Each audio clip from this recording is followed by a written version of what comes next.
Morning. Morning. How are we doing? Morning. Good. Beautiful day. Yeah, hot day. Coach McGovern, is he going to be up in the box or is he going to be on the sideline? Billy will be in the box. Okay. What have been your impressions of what he's done teaching-wise with these guys and what he's brought to the defense? I think they've done all those guys, and I look at the defense collectively. So, we've got a couple new faces with the Kaika and Chad and Ken and Billy to go along with Brian, who's here before. So, I think they've meshed really well as a group. I think they've done a really good job of presenting a package to our defense that I think our kids up front at the second level and at the secondary understand. They got a pretty good grasp of what we're doing. I think they've been really conscious of what they put in, make sure we understand it and grasp it, before we move on to the next step of building blocks in terms of how we're doing things. But I've been really impressed with how our defense has played through spring and then through preseason camp, and now we get a chance to get tested on Saturday, our first real test against another team. But I've been impressed with all those guys so far.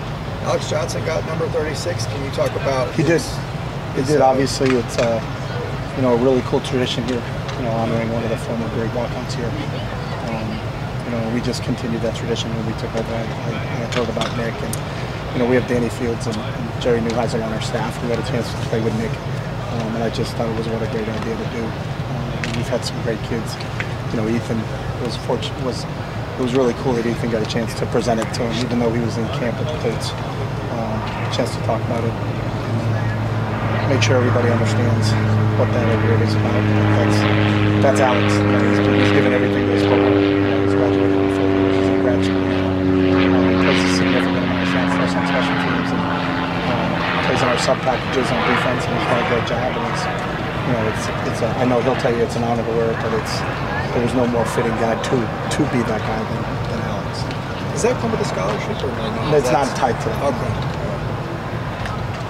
How much of a transition has it been with the new defensive coaches? When you said installation, learning a lot from last year, how big of a difference was it? It hasn't been a big difference at all. I think they did a really good job of putting together a package. There's a lot of carryover from what we've done before, especially terminology-wise. There may be a tweak here or there. We may have called it this, and the will linebacker plays it a little bit differently from a technique standpoint. But I think all those guys blended really, really well. The fact that Brian was here and understood, what we've done in the past. I think whenever you're where we were at our point in time, we want to be conscious not to throw the baby out with the bathwater. Let's keep the things we've done really well, and let's improve the things we need to get better at. And I think that's what those guys have done. Is Jon the guy at that will spot? There's a bunch of guys playing there. So Jon Jones playing there, CBS is playing there, Kane's playing there. So you'll see a lot of guys rotating through there. And we're going to have to play a lot of guys on Saturday. So, obviously, weather will dictate that, but that had been our plan all along. So. Jon was at the top of your 2-deep that you released. He wasn't here for spring. What have you seen from him this fall? Jon Jones is a football player, and it was funny. I was with John Savage a couple nights ago at a function here, and it was the same thing. He's just got a great football mind. He's got a great athletic mind. He picks things up very, very quickly. It really didn't seem like you're 2 days into fall practice and preseason camp, and it's not like, wow, this kid wasn't here for the entire spring. It's he just kind of picked up where he left off last December, and really hasn't missed a beat. So really excited, where he is. This will be year 3 with him. He transitioned from being safety in high school and started off as a safety here, and then has moved into the linebacker spot and done a nice job for us. So we're hoping he takes another step this fall. Are there any tendencies that you see in Jon that come over from baseball, like something that his footwork is different or better? Or he's great at 3-2 count.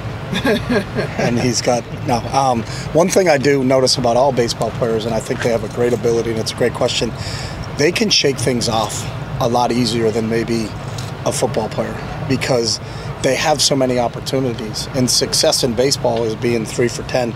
You're hitting 300 and that's a good day. And if you're 3 for 10 in football, then you're probably not going to be on the field. But I think his ability to move on to the next play is a really important thing. And I think all great competitors know how to respond.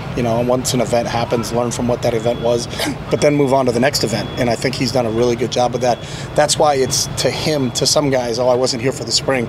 That's a really big deal. To Jon, that's not a big deal. He's been used to playing sports his entire life, and in the fall he does this, and in the spring he does this, and in the fall he transitions back. So, where we may be concerned as coaches, because this is just our world in football, of, he wasn't here for the spring. When he came in here, it wasn't a big deal to him. He didn't act like it was a big deal, and he picked up right away. So I think kind of his approach to things, and maybe it's more of a baseball player mindset of, you just got to go on to the next play, got to go to the next at bat, got to go to the next swing, has really helped him transition into what we're doing now. So was he in the playbook during baseball, or I don't know. That's a good question. That's a good question for him. I'm not sure if he was or wasn't. So, but I know he knows it now. And he's done a really nice job this camp with it. So, offensively, Kaz Allen, Cam Brown, possibly bigger roles this season in the offense.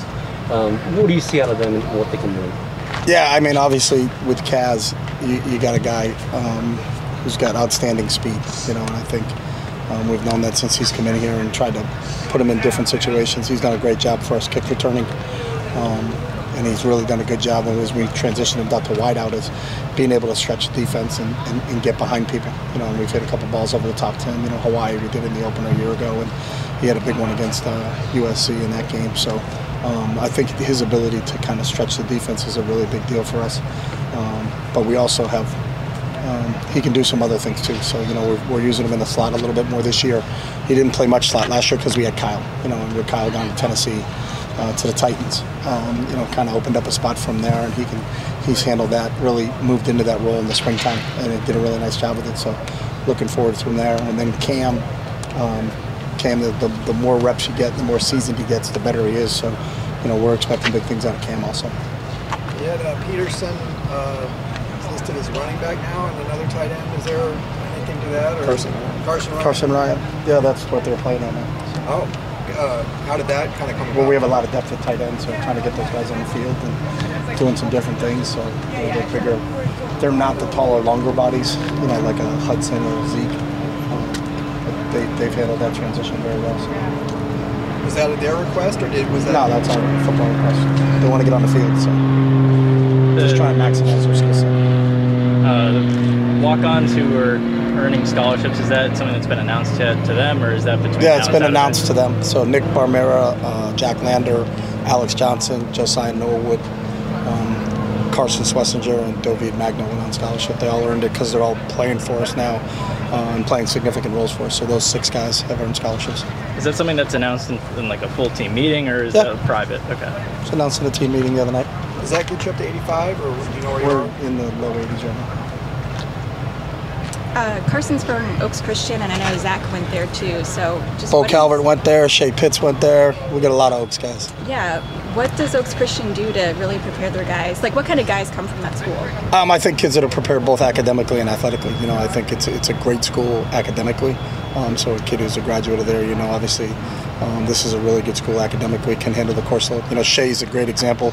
Shea's graduated from here in 3 years with an undergrad degree in political science. He's graduated, already has a master's degree in our School of Education, and now he's working on a second master's degree in legal studies. So, he's kind of a prime example of what an Oaks kid is like. But whether it's Bo or Shea or Zach or Carson, they're dialed into football. They want to be successful both athletically and academically, and Charlie's done a really good job, with that program over there. So whenever we know we're getting a really well-coached kid when he comes from that program, but we also know we're getting a kid that's, really solid when it comes to the academic side of things, because of what a great job they do preparing the kids for it. So. Jake, all right, thanks guys. Thanks. Thank you.